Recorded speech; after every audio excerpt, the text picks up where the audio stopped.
Hey, and welcome back to the podcast. Dean Mercado is here from onlinemarketingmuscle.com. Now, Dean is the founder and CEO of Online Marketing Muscle. He's the #1 best-selling author of The Mind Stretch, 49 Inspiring Insights for Business Breakthroughs. Dean is a well-respected small business coach, an author. He's a speaker with expertise in helping small business owners raise their game and level up their business. So, Dean, excited and glad to be speaking with you.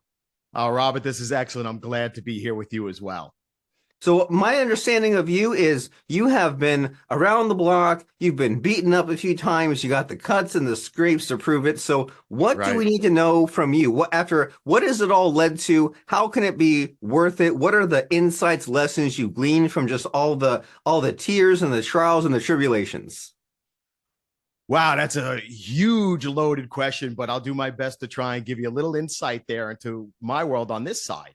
Now, you're absolutely right. I've been through a lot. I started out in corporate America, spent about a dozen years there, worked with some of the best companies on the planet, learning some of the greatest technologies and things to do to grow businesses and divisions, shifted over into the entrepreneurial world formally, and just it was one of those things where I was like, if I could just make a little bit of what I was making these guys over here, I'd be happy, because I was starting to get clearer and clearer on what it is I was looking for in my life. And I knew jumping on planes, flying all around the world, consulting in these big companies wasn't it. And it was sexy in the beginning, but it got tiresome real quick. One too many planes. I'm like, if I ever want to start a family, or if I want to just kick back and relax a little bit, I couldn't in that lifestyle. So I started doing some soul searching. And I checked in with myself a lot and came out with, one of the main things I'm looking for is that freedom. The freedom to be where I want to be, do what I want to do, how I want to do it, without playing by somebody else's rules. And am I defining the ultimate entrepreneur yet? Yeah. Right. When you just kind of want to write your own script and do your own thing. And that all sounded great too. But here I was in corporate America making a nice, comfortable 6-figure salary. And then I went from 6 figures to 0 as an entrepreneur. And that's where the pain began, because I didn't know what I didn't know. And it kicked my what all over the place. And this went on for a while because my ego was so far in the way that, I'm smart, I should be able to figure this out. No one knows better than me. I got a master's degree. I got this. I did this for this corporation here. And I was working on a multi-million-dollar project there, and all around garbage, right? It matters nothing when it comes down to running your own show and doing what it takes to be an entrepreneur. You learn about a different level of pain. You learn about a different level of grit. But not trying to scare anybody here. The flip side of that, which was what I was looking for and what I was hoping for, is the fantastic joy of freedom, the fantastic love of being able to find that love you're looking for, to be able to find what it is you were chasing after. You just didn't know how to put your finger on it.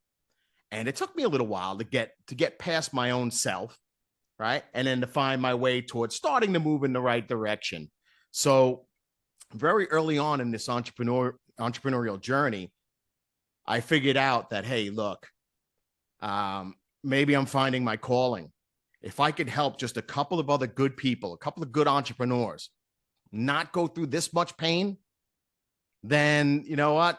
That's good for me. I just need to make a certain number that I can live comfortably and do what I want to do and live the life I want to live.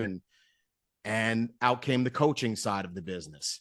So, it's been an incredible journey, but it all started with understanding what I wanted, what I truly wanted, and then getting out of my own way long enough to even give it a possibility of happening, and then getting help. You gotta, it's when you're coming from that space of ego and you're like, I'll do it all myself and I'll throw it over my shoulder and I'll just drag it to the finish line, because that's what I was used to. In corporate America, I was used to, okay, we got to get this done. Call Dean in. He's the super guy. Let him go do it. Okay, great.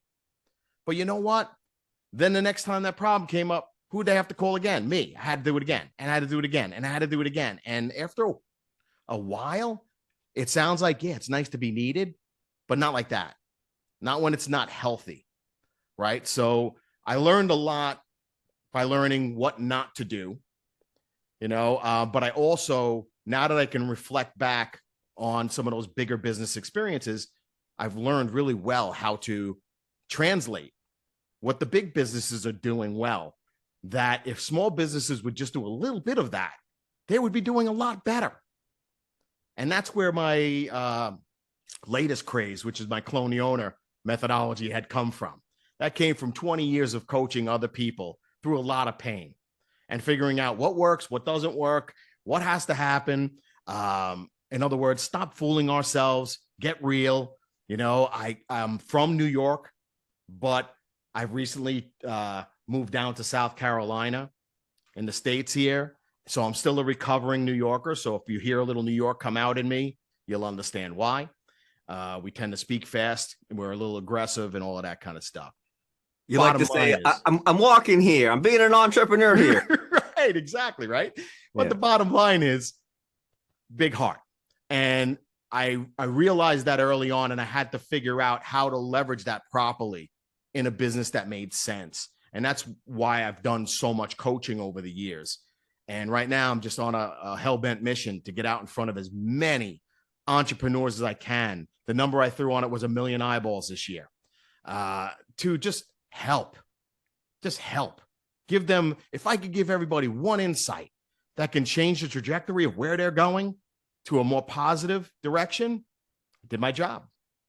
I did what I'm here for, right? And those that are meant to do business with me will find a way, So you learn a lot over a long period of time. So with Online Marketing Muscle, we're in our 20th year. So for an online marketing muscle type business, that's an eternity. I was one of the first in the online marketing space. I got laughed at in the beginning. Why would you start an internet marketing type company? We thought you were a smart guy. What's wrong with you? Why would you limit yourself? That internet thing, it's just a fad. It's going to go away. So in the beginning days, you can imagine, Robert, it's like you have to educate people why they even needed a website in the first place. That's where we started, right? Now, 20 years later, things have changed a lot, an awful lot. Oh, yeah. Does that kind of give a little bit of insight into the craziness? Just a slight bit. Yeah, like the world has changed so much, like 7 or 8 times over, and you yourself have evolved in your own ways. And I guess you're saying it comes down to what is freedom worth for you. And for some people, if you're perfectly okay, like making someone else rich and having that job security for what it is until you don't feel like delivering on this latest project and then you get fired for that. But it's like, well, what's your plan? And maybe your plan is to quit your 9 to 5 tomorrow, or you say, well, I'm going to make this money and do this. But it's like, what is your freedom going to take? What will be the price that you will pay? And then it seemed like there's like 11 and a half lessons or so built into your kind of evolutionary story there, right? Like, well, okay, so you want to be an entrepreneur, have your company, but what are you building towards? What's your goal? How are you going to get there? How will you simplify it? Because if you don't simplify it, then you'll get stuck in that mode of saying, I'm just a genius. I can make $1 million. Well, wait, like, what are you going to sell? How are you going to make money? Where's your traffic going to come from? How are you going to convert them? You make this plan. And then you're saying then that leads to what kind of team will I build, right? It can't just be me doing it. That was the whole problem with the 9 to 5. You're just building yourself another glorified job. And then you're saying to figure all that out, who will coach me? Who will help me? Who will help me think these things through? Because inevitably you get stuck or limited in your own thinking, or you don't see something obvious, or you get tired, or something else needs to change, and all these other sorts of things to navigate. And so what really stood out to me in you kind of catching us up with your journey here is you mentioned this idea that some of these big companies are doing things very well that the smaller ones don't. And so that was really interesting. So what are they doing well that we're just missing out on? Great question. And I just want to come back to a point that you just tied in there, the brilliant point of what's it worth to you. And that's what every entrepreneur really needs to think about. What is this worth to you? Because it is going to be an investment. No matter what you think you know, there's always something you don't know. And hearing you reiterate that back in that way, Robert, was like, ooh, yeah, yeah. Wow, a little bit enlightening as well. It's like, oh my goodness, yeah. There's a lot to know and a lot to do. And hence why I mentioned I got my rear end kicked so badly in the beginning, especially. So one of the biggest things coming out of corporate America and stepping into small business, sometimes we take for granted structure. We take for granted systems, right? One of the biggest things that I saw that was very different in big corporate America to the little guy. The little guy has it all in here, and they can't stop long enough to get it out of here so someone else can help them, right? Because it's stuck here. And then there's that other side of it where, yeah, it's stuck here, but even if I do get it out, I really don't want to give up and relinquish control of anything. I need to do it myself. If it's going to get them right, I got to do it myself, right? In big business, it's very different. I worked for some great corporations. One of them was a big consulting house called EDS, Electronic Data Systems. And we were about 140, 150,000 employees strong. And I learned some of the best project management that you could ever learn, which is a tremendous skill for any entrepreneur. But the systemizing and the systematizing of a business and all its core functions and core systems, incredible.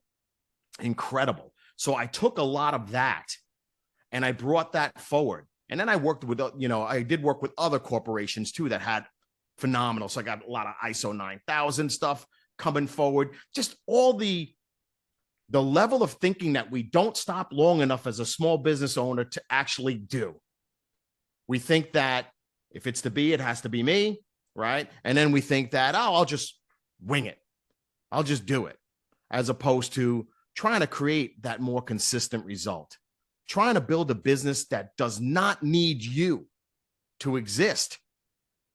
Ooh, that one stings a little bit. I'm sure there's an entrepreneur or two that's hearing this right now that might hurt. But yeah, it's the reality. And that hurt me too. Trust me, it hurt. But it was a big reality check I had to come to terms with, that as long as I'm the only one who knows how to do it, then I'm the only one who's going to be doing it.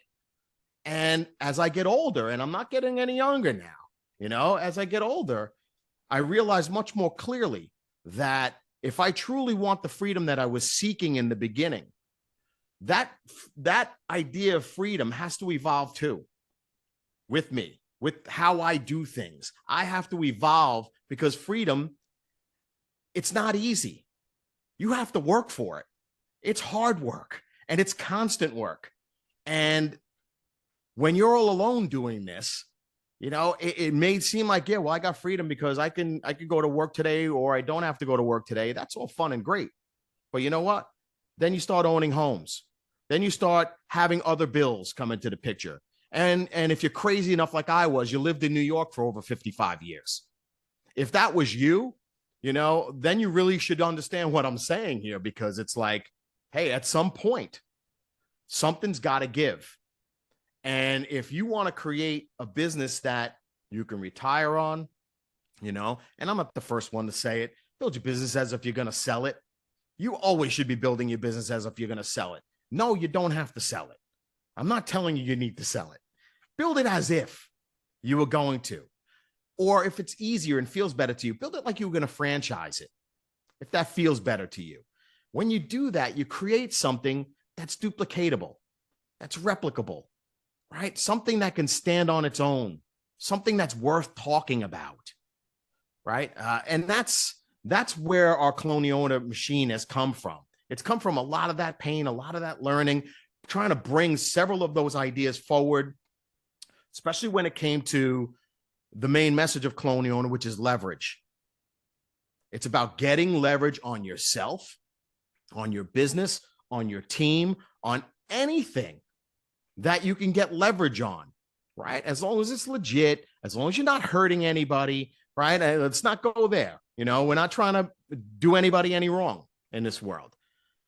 You got to realize that the bottom line is you have to find leverage somehow, some way. So how do we get leverage? We got all these new technologies coming in. AI is coming in. Wake up, folks. AI is bigger to the business world than the internet was back in the day. The internet was a game changer.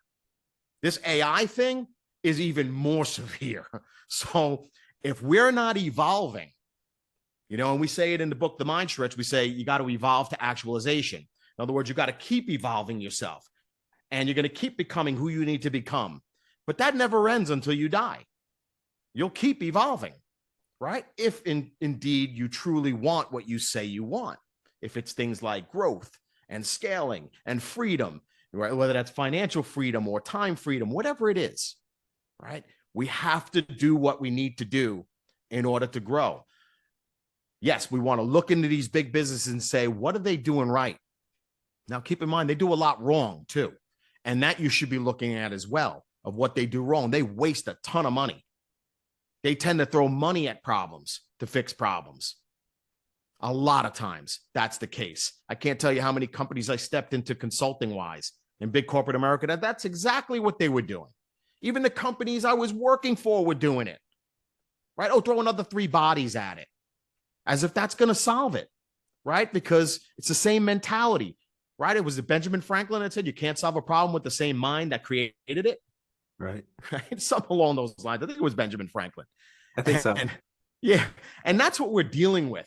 When we come out of corporate America and we try and create that entrepreneurial dream, and it is about a dream, but it's your dream. Stop trying to create someone else's dream, or stop listening to those other people who are trying to tell you what you're supposed to be and what your business is supposed to look like. Nobody's business is wrong unless they believe in their heart that they're wrong, right? If you want a one-person operation and you just want to make, $20,000 a year, more power to you. If that's all you need and that gives you the freedom to do what you want, fantastic. On the flip side of that, if it's 20 million a year and you want a team of 50, great, more power to you, right? Understanding that those are very different animals with very different spots. And the bottom line is you've got to know how to navigate. You want to be a $20 million a year company? You've got to behave like a $20 million a year company. You've got to do the things $20 million a year companies do. So if you're still stuck in the things you were doing when you were a 1 or 2 person operation and you're wondering, why can't I grow this thing? Well, here we go. We start out with, as we type in the Coloniona there, it starts by looking at your mindset. What do you believe? What's your belief system? If you believe you can create a $20 million business, and you actually understand, right, how to do that, you've done your research, you've done your studying, you're probably going to be well on your way. However, if you're listening to this guy over here who's broke, who's telling everybody they need a $20 million a year business, right, but they're not running a $20 million a year business, what can I say about that? And I tell my clients all the time, I speak all over the place, anywhere I can speak. I tell my clients all the time, many times they're in the audience, be careful who you listen to. Be very careful. There's a lot of people that read one book and all of a sudden they're an expert. At least they think they are, right? Now, I know, Robert, you've been in a lot of conversations with a lot of entrepreneurs. I was seeing a number. Is it over 1,000? Oh, yeah. I believe you're maybe 1,089 or so. Oh, my goodness. So I think that kind of qualifies you as knowing something about business, being in that much dialogue around building business. Yeah, you're going to learn a few things. And as Tony Robbins says, repetition is the mother of learning, right? And I'm throwing quotes at you because I know you like quotes. So who doesn't? For you. Yeah, absolutely. The challenge I would give people is don't just hear that quote I said. Stop for a second, write it down, and think about it. I always say ponder it. Ponder that quote. How does it apply to you? How can you apply it? Right? What does that look like? Right? So if repetition's the mother of all learning, yeah, getting on and listening to your podcast and listening to every one of those episodes, I think people would learn quite a bit. I have a master's degree. I didn't learn as much in my master's degree. I'm sure I just listened to one of your last episodes. There was more in that than many classes combined in a master's degree. So the good thing about the podcast is they cut to the chase. Yes. You know what I mean? You hear it from the source, people who are doing this stuff, people who are living this stuff, and not just an academic, So I've been on both sides. I know what the academic looks like. I spent the last 35 years unlearning a lot of the things I learned in school because they don't really apply. Right. Right. It's a great foundation, isn't it? But as far as like the cutting edge, chasing the AI, especially, I mean, find a university class. Sure, there's a great universities, but maybe there's like one class on AI. Could you get a whole degree on AI? Probably not. And even if you did, it would be out of date very quickly. But right. and speaking of quotes, there's something from Napoleon Hill that said something like, "The biggest killer of dreams is listening to your friends and family," or something like that. And there's so much built into that because, Right. mom and dad and best friend from high school, they're all great, wonderful people, and they're also just looking out for you. But if you're taking business advice from someone like that, I mean, there's nothing wrong with the person, but the wrong source for the information. And so you're just giving us so many ideas to think about, and especially this idea of being so busy, your time so compacted running the business that you feel you don't have the time to do this sort of delayed gratification of systematizing, figuring out your SOPs, delegating,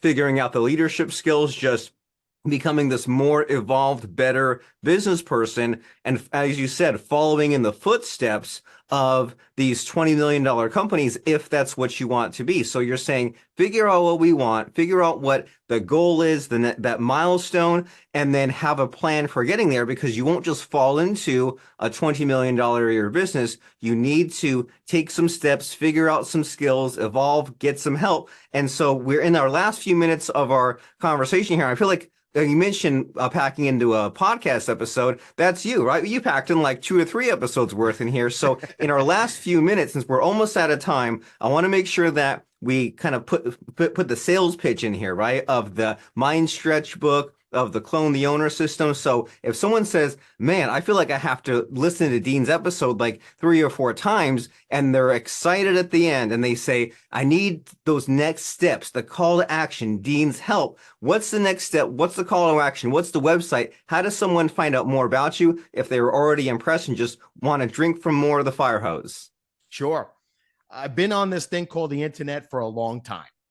If you Google me, you will find me everywhere.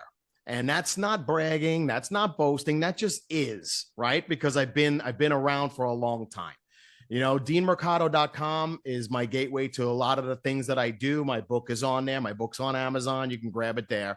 OnlineMarketingMuscle.com is my agency, where we get a lot into like the Clone the Owner stuff. So if you're looking to take your business and you're looking to leap instead of just incremental crawling, that's the Clone the Owner methodology. So the Online Marketing Muscle, there's an ebook that's there for free. It's an ebook at this moment. Grab it before I yank the ebook down and replace it with something different. The ebook is very worthy of giving you a taste of that methodology.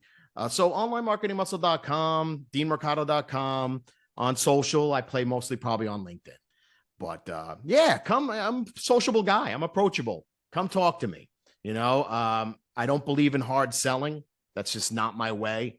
I'm always of the mindset that if any of us are ever meant to do business together, we will. We'll all just know it. You know what I mean? So come connect with me, hook up with me on LinkedIn. Let's play. Let's play. Well, this is thoughtful and inspiring. And I mean, you're a thought leader here, right? You're saying, well, here's what I have to say. I've seen things. I'm generous with what I teach. If you're the right fit for me, great. If not, we'll still be friends. And you just learn these things, and we could all use some extra help in getting out of our own way, right? And letting the ego not take over and all those other things. And so the place to get that extra help is onlinemarketingmuscle.com. And then on LinkedIn, which all of us serious business people, we love being there because there's so much cool stuff to do. That's Dean Mercado. That's last name Mercado. And I'm worried about going like 5 or 10 minutes over time, but let me ask you, just as we wrap this up, wind this down, do you have one final idea for us, one final quote or lesson, since we like to do the podcast and clip it up into pieces, but it's also good just to have ending with a bang instead of a whimper. So soundbite wise, what do you have as far as a final powerful quote or lesson? Well, I'm stepping into 2024 hard in a specific direction, and that is with strong marketing, very strong marketing. I'm urging everybody that I get my hands on this year to raise their game in a significant way when it comes to marketing, because great marketing paves the way to easier sales. And there's so much clutter out there on the internet. It's getting harder and harder for you to cut through. And you're going to have to find a way this year to start cutting through. Because what's going to happen is you won't be found. And that's the sad part. You'll end up being the best kept secret if you're not already. You're going to have to learn how to ramp up the marketing, step up your marketing game. That is my best message for you in 2024. It's the fewer, better marketing, though, not the clutter crap, right? It's not the spray and pray stuff we're talking about. It's the fewer, better marketing pieces that you could put out. If you're going to do a podcast, do a great freaking podcast. If you're going to do some LinkedIn posts, do great LinkedIn posts. Don't do 4,000 of them. You're better off with 4 great ones, right? And then figure it out from there. But less is more if you're doing them great. But go hard at marketing this year. Hopefully, Very nice. Let's do it. Quality instead of quantity, and take this seriously. And if you need help, which you know you do, then add Dean Mercado on LinkedIn and go to onlinemarketingmuscle.com. So that way you can apply some of what Dean's talking about of the systematizing and the strategy, and not just flying by the seat of your pants, because then you'll get flying by the seat of your pants results. Actually be smart and focused and precise this year in 2024 and beyond. Dean Mercado, onlinemarketingmuscle.com, best-selling author of The Mind Stretch. Super wonderful and exciting speaking with your friend. Oh, this was very cool, Robert. I much appreciate it. Thank you.